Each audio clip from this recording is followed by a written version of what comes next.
Hello everyone, I am Shikha Tiwari, Assistant Professor in Jagran College of Arts, Science and Commerce. I will teach you the subject Business Economics. Welcome to our third video of Business Economics. We have explained in our last video that there are four basic problems of an economy which must be solved somehow or other by an economy. Now the important thing to know is how an economy solves these central problems which are essential to its functioning. There are two main methods to solve these basic problems. The first method is to solve these problems through market mechanism or price mechanism. The second method, which can be employed to solve the central problems, is the adoption of economic planning. So come to our first method to solve the basic problems of an economy, which is price mechanism. Price mechanism refers to the system where the forces of demand and supply determine the prices of commodities and the changes therein. They are buyers and the sellers who actually determine the price of a commodity. So we can say price mechanism is an economic term that refers to the manner in which the prices of commodities affect the demand and supply of goods. The price mechanism affects both the buyers and sellers who negotiate the prices of goods and services. For example, the government of India recently passed an order to decontrol the prices of diesel and remove it from the jurisdiction of the government.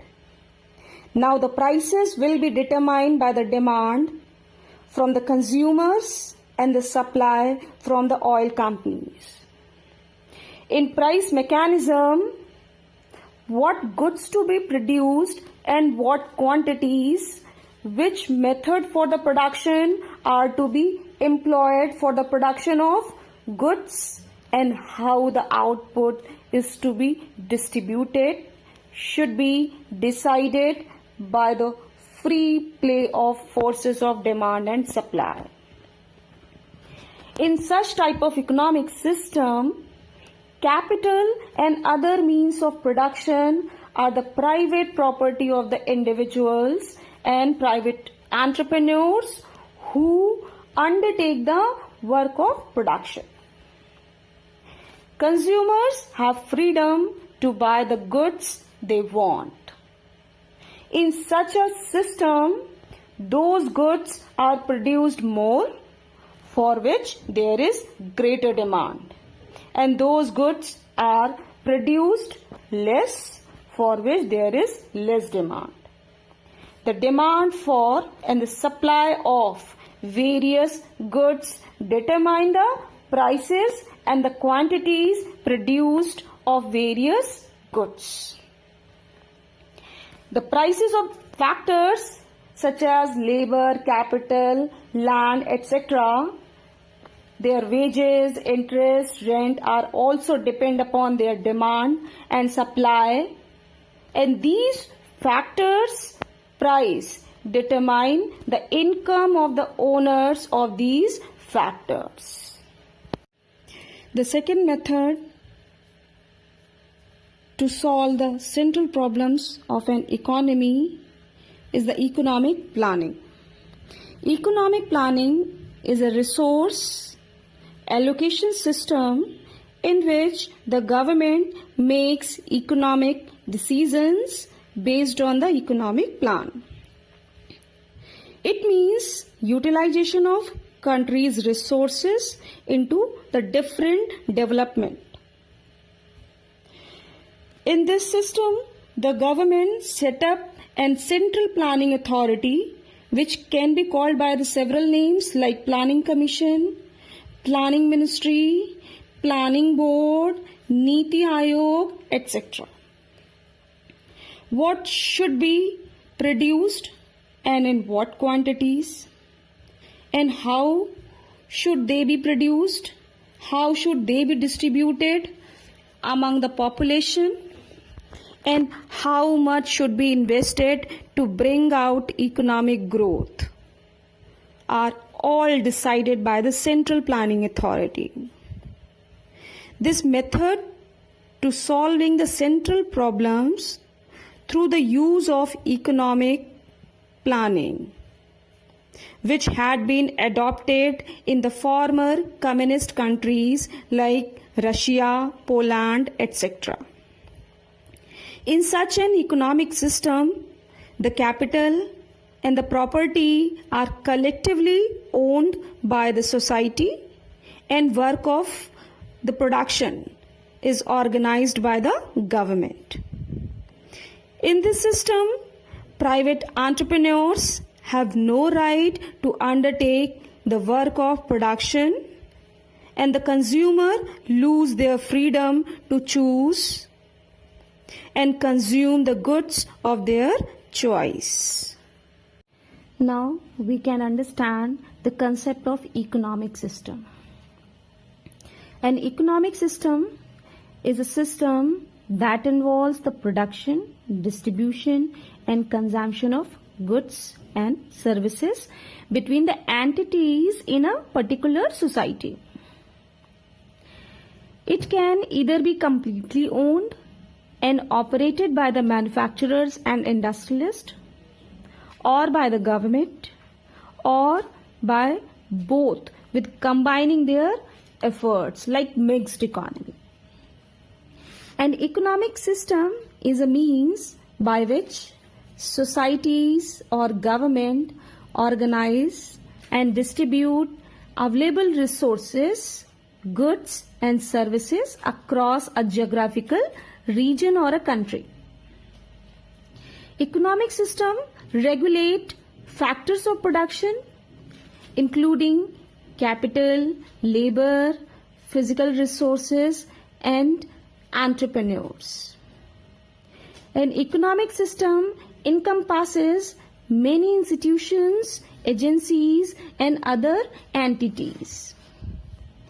Economic system determines the nature of state intervention in the business. Thus, the economic system is an integral part of business environment. Generally, there are three types of economic system, and these are capitalist, socialist and mixed economic system. Let us discuss the first economic system, which is capitalist economic system. The characteristics of this economic system are: businesses are managed and owned by the corporates and entrepreneurs. This kind of system is run by the capitalist. It means corporates and entrepreneurs. Second is, the role of government is very limited. Major role is played by all the capitalists. It means capitalist or corporates or entrepreneurs. Third characteristic is free private enterprises. It has three dimensions: freedom of enterprise, freedom of contracts, and freedom to use one's property.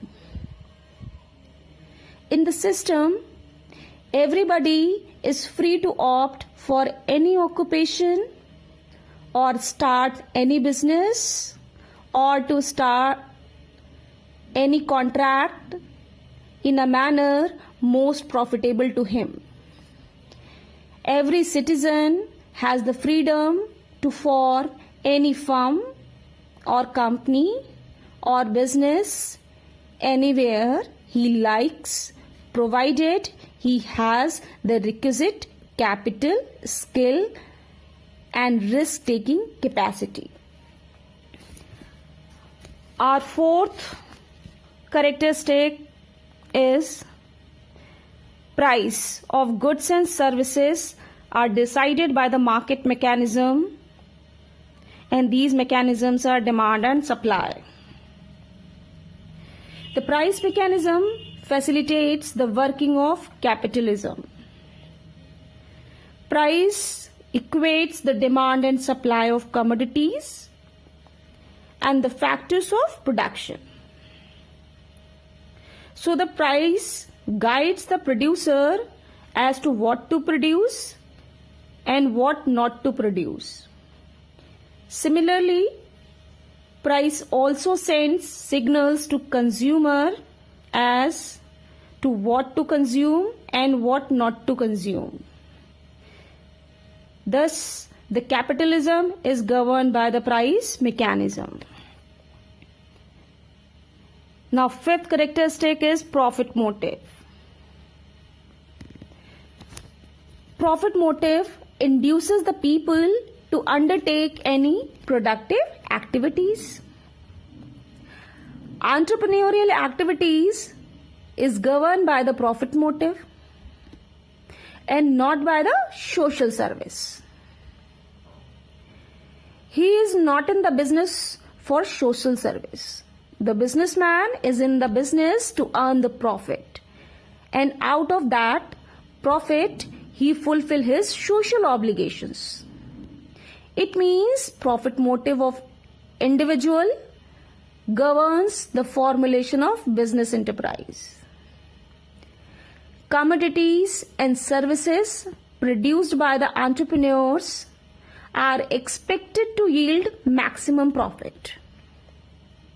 Actually, it is the profit motive which induces the entrepreneurs to ensure the optimum use of factors of production. Now we will discuss the merits of capitalism. Our first merit is capitalism gives encouragement to business. Capitalism encourages potential investors to invest more and more to earn the profit. Larger the investment level, larger the level of production and services.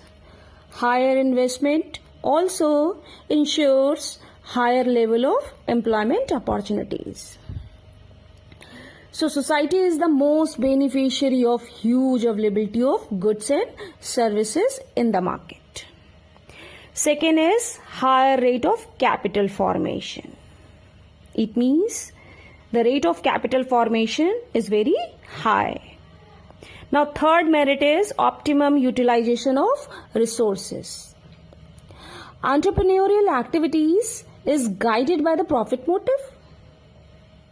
Practically, every entrepreneur tries to use the productive resources at his disposal in the most efficient manner with an objective to maximize his profit. There is a keen competition among the producer to produce at lowest cost and control wastes to their lowest level. Thus, the capitalism ensures the most efficient use of national resources. Our fourth merit is it is justified system as a competent entrepreneurs are rewarded. Not only entrepreneurs, laborers are also rewarded under this system. Under the capitalism, control of business rests with the entrepreneur, and so he is induced to work hard and work efficiently to earn higher level of profit. Similarly, workers can also earn higher income by improving their efficiency and doing more work. Thus, under this system, entrepreneurs and workers both are induced to improve their efficiency and put hard work.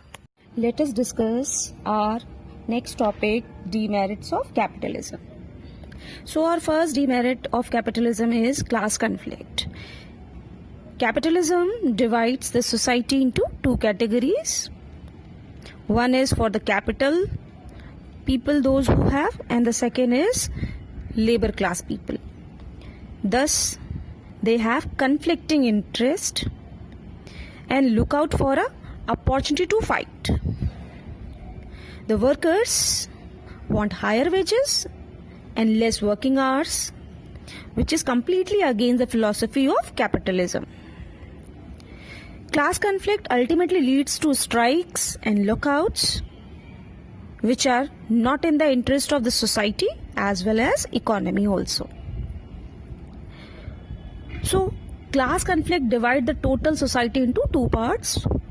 One is for those who have capital and second is for those who haven't.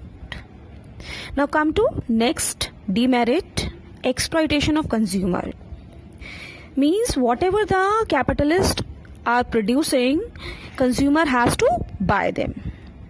It means, as we know, all the economic decisions of entrepreneurs are governed by their self-interest, not by the social welfare. Entrepreneurs involve themselves in the gentleman agreements, which leads to the monopoly in the competition. And it actually exploited the interest of consumer. Thus the consumer are exploited by these entrepreneurs. Our third demerit is wasteful competition. Wasteful competition in the sense like all the resources whatever we are spending on the production of commodities are become useless.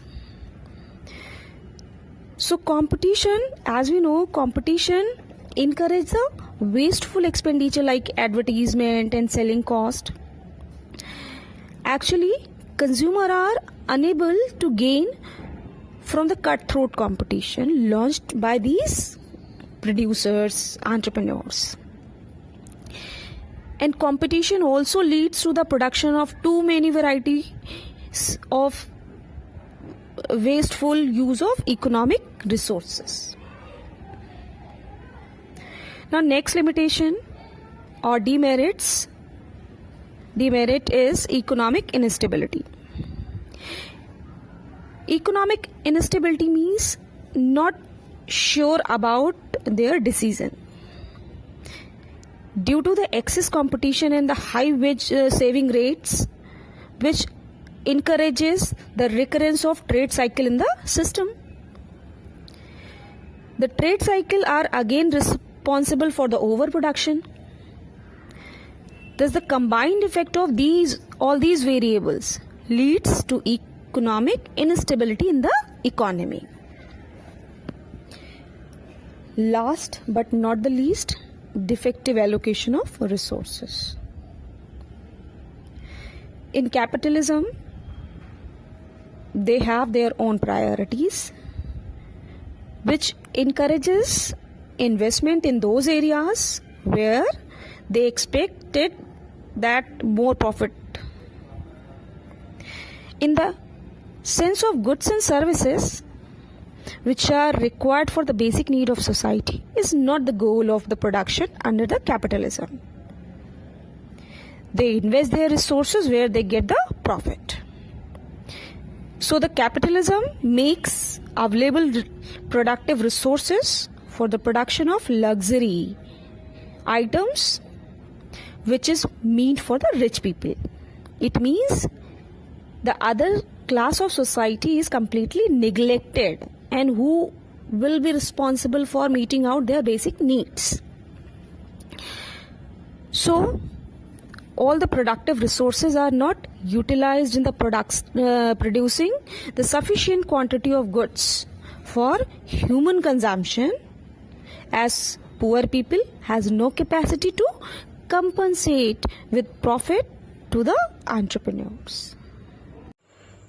Our next economic system is socialistic economic system. In a socialist economic system, the setup is exactly opposite to that of capitalist economy. In socialist economy, all the planning is done by the government. That is why it refers as centrally government economy or command economy. Institutions are owned by the government on the behalf of public. Government decides about the establishment, location, production, distribution, and the prices of the goods and services. All the activities are carried out for the welfare of the society. Freedom to choose any occupation is restricted. In such economy, the factors of production are all state-owned. So, all the factories, machineries, plants, capital, etc. is owned by a community in a control of state. All citizens get the benefit from the production of goods and services on the basis of equal rights. In socialist economy, private economy or individuals are not allowed to freely manufacture the goods and services. And the production occurs according to the needs of society and at the command of state or planning authority. The ultimate aim of socialist economy is to ensure the maximization of wealth of a whole community.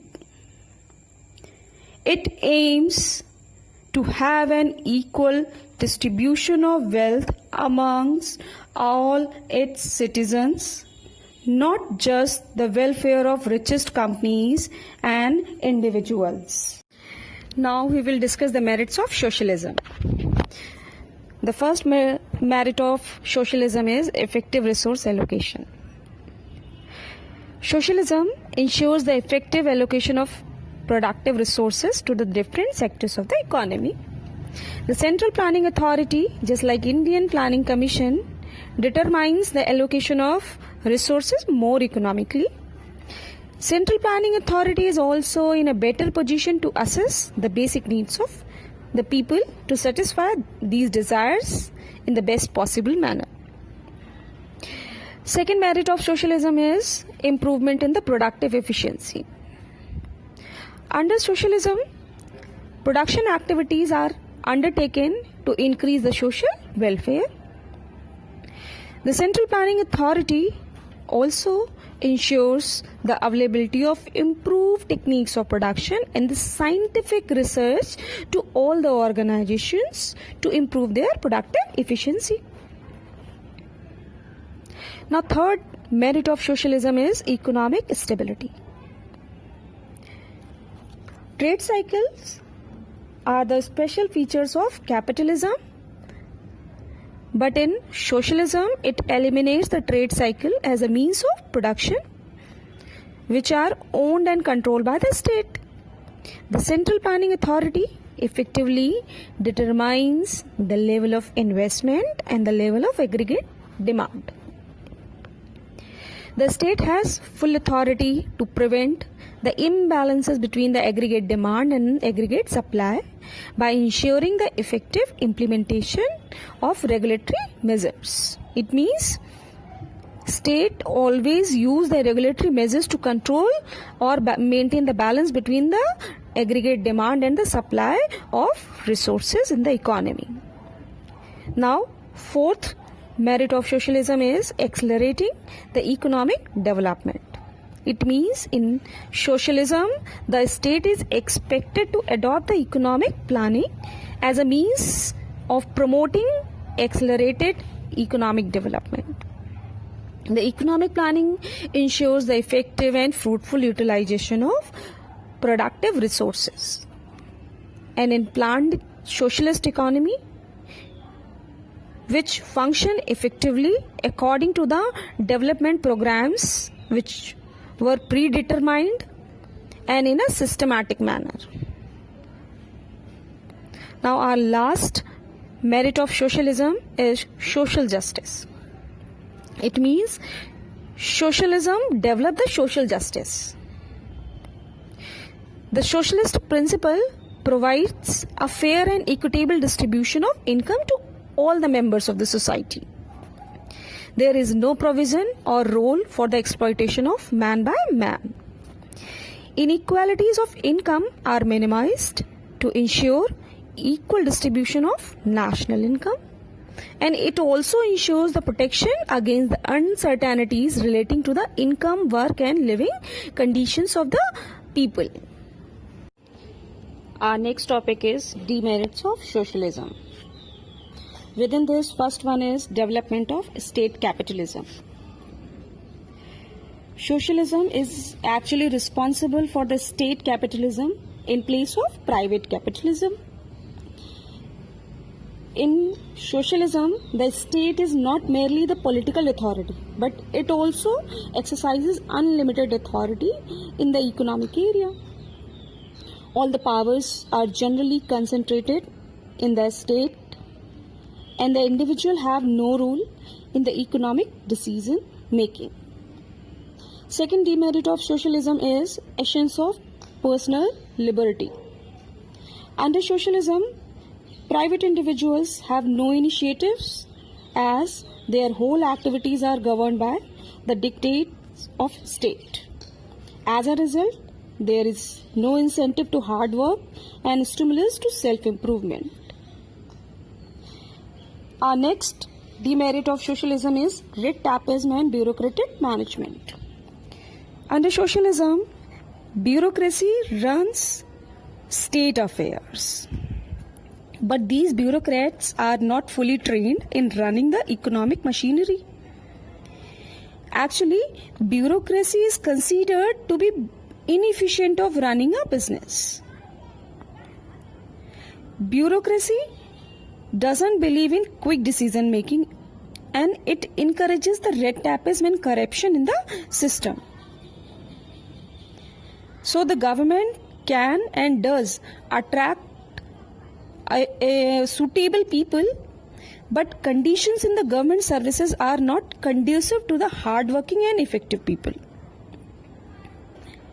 So, red tapeism and bureaucratic management is always be present in the socialistic system. Our fourth demerit of socialism is defective resource allocation. In socialism, there is lackness of automatic indicator for the efficient allocation of economic resources. Some commodities are produced in excess and floated, while there is a shortage of other commodities, resulting in unsatisfied demand of the consumer. Now come to our third economic system, which is mixed economic system. Let us discuss their features one by one. First is coexistence of public and private sector. In a mixed economy, the private and public sector participate jointly for the development of the country.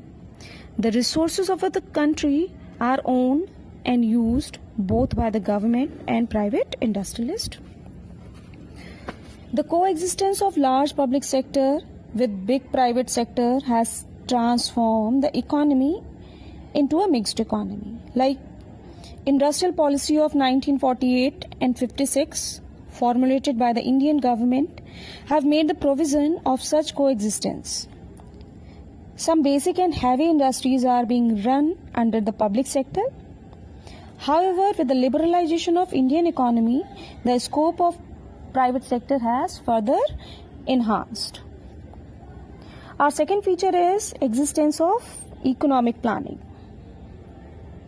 In mixed economy, both the sectors should be function in properly coordinated manner.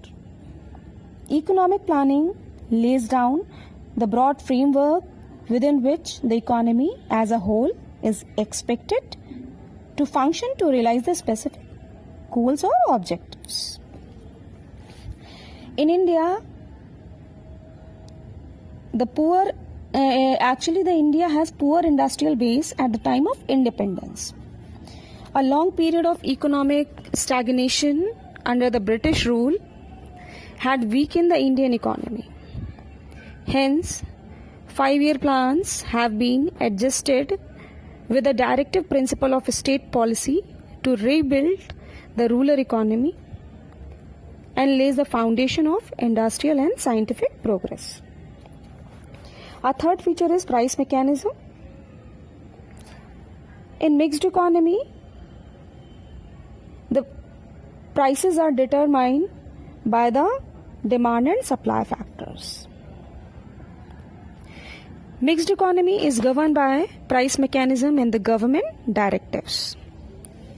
In other words, we can say market mechanism and the administrative pricing structure are important component of mixed economic system. Products of private sector are priced by the market forces like demand and supply. On the other hand, prices of goods and services produced by the public sector are determined by the state, like electricity. Thus, the dual objective or dual pricing is an important work of mixed economy. Protection of consumer sovereignty. Under mixed economy, consumers are free to buy the commodities and services as per their choices. Private entrepreneurs are free to produce the commodities according to consumer preferences, but under the broad policy framed by the government. The aim of price control is to protect the consumer from the exploitation of private entrepreneurs so that we can protect our consumer. Dual objective. Dual objective means social welfare as well as profit maximization. These two are the dual objective of the mixed economy. So private sector operates with the profit maximization motive and the public sector is social welfare. Private entrepreneurs are attracted to remain in the business only for the profit, while public sector enterprises also earn the profit, but they transfer this profit to the government for providing the social welfare. So, through this we can maintain the dual objective.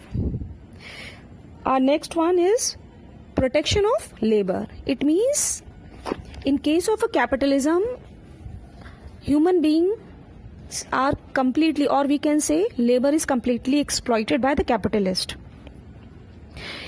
In case of a mixed economy, the government has made the number of regulations to protect their labor. Under mixed economic system, the government protects the weaker section of the society, including labor, with the help of economic and legislative measures. Government tries to protect the labor from the exploitation of private entrepreneurs. The government also takes necessary steps to prevent the industrial disputes. Now our last feature of mixed economy is reduction of economic inequalities.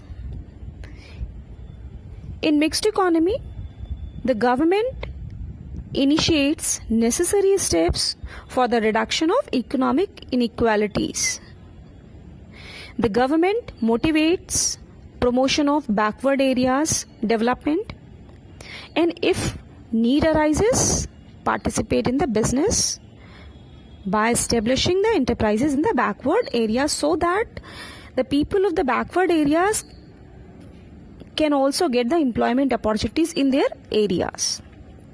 Through this way, they can also become the wage earner, and by this way, they want to reduce the economic inequalities in the system. Merits of mixed economy. Within this, first one is benefits of both sectors. Mixed economy secures the merits of both capitalism and socialism while avoiding the evils of both. Next is supremacy of price mechanism. Price mechanism is also allowed to operate under the mixed economy. Third one is reduction in inequality. Reduction in equality means reducing the inequalities of wealth and the class struggle is the one of the most aim of the mixed economy. Last merit of mixed economic system is control on economic fluctuations. Economic fluctuation can be avoided due to the central planned system, or we can say centrally planned economy. Come to our last topic of this video, which is demerits of mixed economy. Our first demerit of mixed economy is operational difficulty. Due to the presence of public sector as well as private sector, it is difficult to maintain the balance between these two. So it is difficult to operate. Second demerit of mixed economy is possibility of excessive control. Excessive controls and the heavy taxes are likely to prevail under the mixed economy, which will discourage the production in the private sector, so that it hamper the productive activities in this system. Third is bureaucratic system. Problems like red tape, nepotism, favoritism, etc. are also found in this type of economic system, which reduces the efficiency of the system. And the last is existence of exploitation. I am attaching the feedback form in this slide and assignment question in another slide. You have to do the assignment questions, fill the feedback form and submit the feedback form along with assignment questions. These all are the assignment questions and you have to attempt all of them.